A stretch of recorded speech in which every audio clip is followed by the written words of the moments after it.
Bonjour tout le monde. Bienvenue sur notre chaîne Journal Médical. Aujourd'hui nous allons voir la conduite à tenir devant l'apparition de la fièvre chez l'enfant. En commençant par la définition de la fièvre. La fièvre se définit comme une température qui a été prise par un thermomètre en intrarectal et qui est supérieure à 38 degrés. Donc si vous utilisez un thermomètre électronique au niveau axillaire ou au niveau de la bouche, cela ne va pas vous donner le chiffre exact de la température du corps. La température doit être prise par voie rectale et pas au niveau axillaire ou au niveau de la bouche. On va classer les patients fébriles en deux catégories selon l'âge.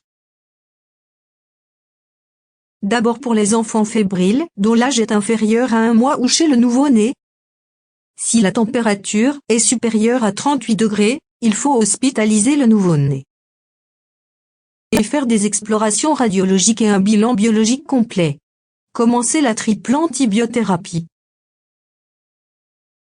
Si l'enfant est d'âge plus de 1 mois, et qui ne tolère pas cette fièvre, avec altération de son état général, dans ce cas il faut rechercher une infection bactérienne.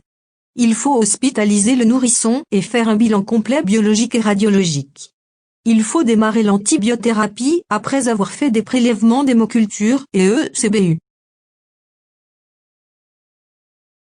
Si la fièvre chez le nourrisson est bien tolérée, et en absence d'une altération de l'état général. Dans ce cas-là on doit rechercher le foyer infectieux, par la réalisation d'un téléthorax. Un prélèvement des urines à la recherche d'une infection urinaire doit aussi faire des hémocultures et une ponction lombaire. On commence un traitement symptomatique par les antipyrétiques et un schéma de réhydratation. On doit aussi utiliser les moyens physiques pour baisser la température du corps. Après avoir identifié la cause, celle-ci doit être traitée correctement.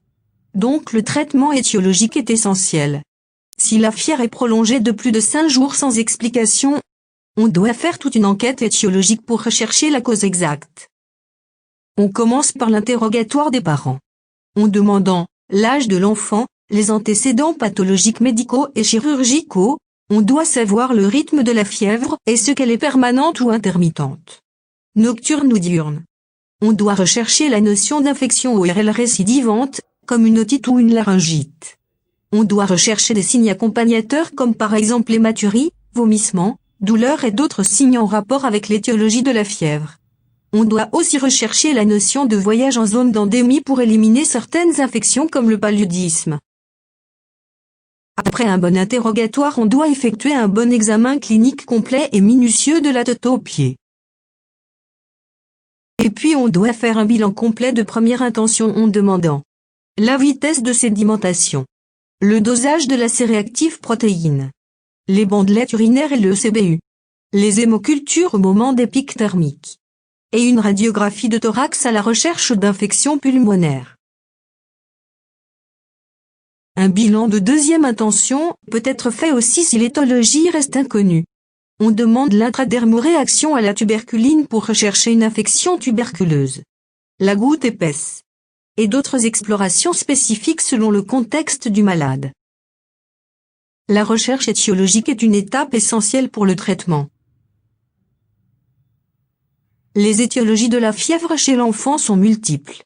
Chez le nouveau-né, la cause la plus fréquente est l'infection fœto-maternelle. Mais les autres causes sont possibles aussi.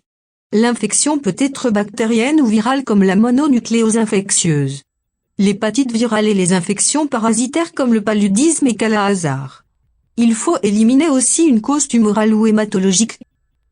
Il faut éliminer aussi la collagénose et les causes inflammatoires comme le lupus, la maladie de Steele. Merci d'avoir regardé la vidéo. Si vous trouvez que cette vidéo est utile pour vous ou pour une autre personne, n'oubliez pas de laisser un j'aime pour nous encourager à faire plus de vidéos de ce genre. Laissez vos questions et vos remarques dans les commentaires, nous allons être heureux de répondre à vos questions. Abonnez à la chaîne et cliquez sur la cloche pour recevoir les notifications sur nos publications. À bientôt.